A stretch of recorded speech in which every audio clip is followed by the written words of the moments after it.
You know, it's kind of wild when you stop and think about it. We are surrounded by these invisible forces, electricity and magnetism.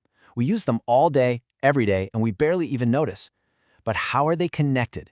Well, it turns out one of the greatest scientific discoveries in history revealed a link so deep, it literally powers our entire modern world.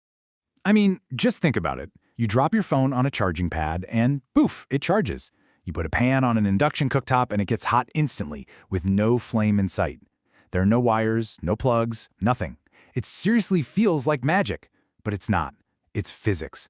And to really get how it works, we've got to take a trip back in time. So, we're jumping back to the 19th century.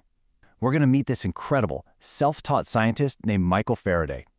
This guy was just obsessed with finding the hidden connections in the universe, and he was on the verge of a moment of pure genius that was going to change absolutely everything. Okay, so here's the setup. The story really kicks off in 1820.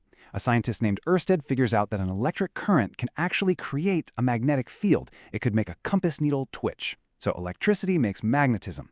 Faraday hears this and thinks, well, if that's true, the reverse has to be true too, right? He had this beautiful symmetrical idea. A magnet must be able to create electricity. A simple idea maybe, but proving it, that took him almost a decade of trying and failing before he finally had his breakthrough in 1831. And this is how he finally nailed it. His experiment was just beautiful in its simplicity.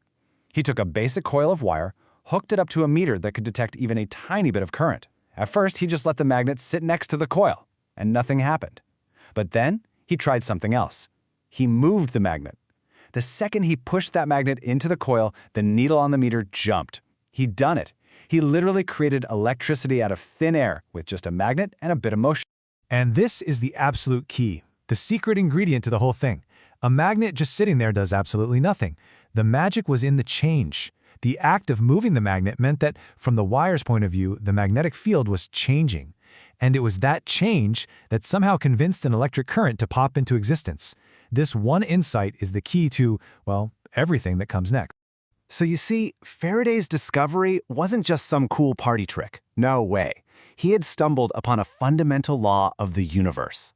So let's break down the rules he figured out, the principles that make this whole amazing thing work. This process, it has a name. Electromagnetic induction. That's the official way of saying you can create an electric current without a battery just by changing the magnetic field that's flowing through a circuit. This is the bedrock idea. Faraday's big idea really breaks down into two laws.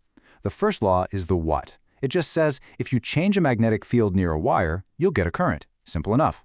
But the second law, that's the how much.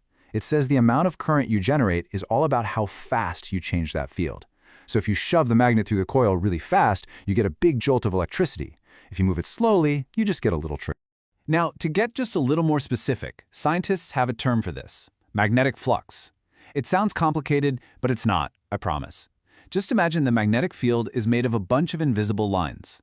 The flux is just how many of those lines are actually passing through your coil of wire. So what Faraday's second law is really saying is that the current you get depends on how fast you change that flux. Okay, now here is where things get really, really cool.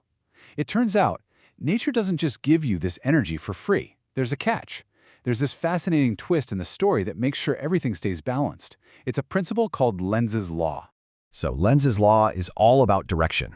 What it says is that the new current you create, well, it immediately generates its own little magnetic field. And that new field will always, always fight back against the change that you're trying to make. It's basically a law of cosmic opposition. You can just picture it, right? It's this cosmic pushback. If you try to push the north pole of your magnet into the coil, the current that's created will instantly make its own north pole to try and push your magnet away. And if you try to pull your magnet out, the coil will create a south pole to try and pull it back in. Nature always resists the change, and the effort you have to put in to overcome that resistance, that's exactly what gets turned into electrical energy. All right, so we've got the history, we've got the laws, we've got that cosmic pushback. Now let's tie it all together, bring it back to right now, and finally solve the mystery of that wireless charger we started with. And there it is, the mystery solved. Your charging pad is using electricity to create a magnetic field that is flipping back and forth incredibly fast. That receiver coil inside your phone is sitting right in the middle of this constantly changing magnetic field, this changing flux. And just like Faraday said it would, this change induces a current in your phone's coil. And that current is what charges your battery. It's a perfect, everyday example of that 19th century experiment. And once you know what to look for, you see this principle absolutely everywhere. The huge generators that create our electricity, they're just giant spinning magnets inside massive coils. The transformers on power lines, your induction cooktop, the pickups on an electric guitar, even just tapping your credit card to pay for coffee. Every single one of those things works because of Faraday's law of induction. I think this quote from Faraday himself just says it all, doesn't it? Nothing is too wonderful to be true if it be consistent with the laws of nature.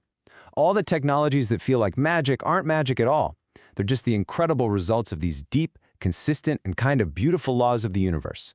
So the real takeaway here is this: that one simple little experiment with a wire and a magnet, it wasn't just some neat discovery. It was the spark that lit up the entire electrical age and built the foundation for the world we live in today. And that kind of leaves us with one last big question. This law is almost 200 years old, and it is the engine of our modern world. But science never stops, so it makes you wonder, what's next? What other amazing things are just waiting to be built on this simple, powerful connection between magnetism and electricity?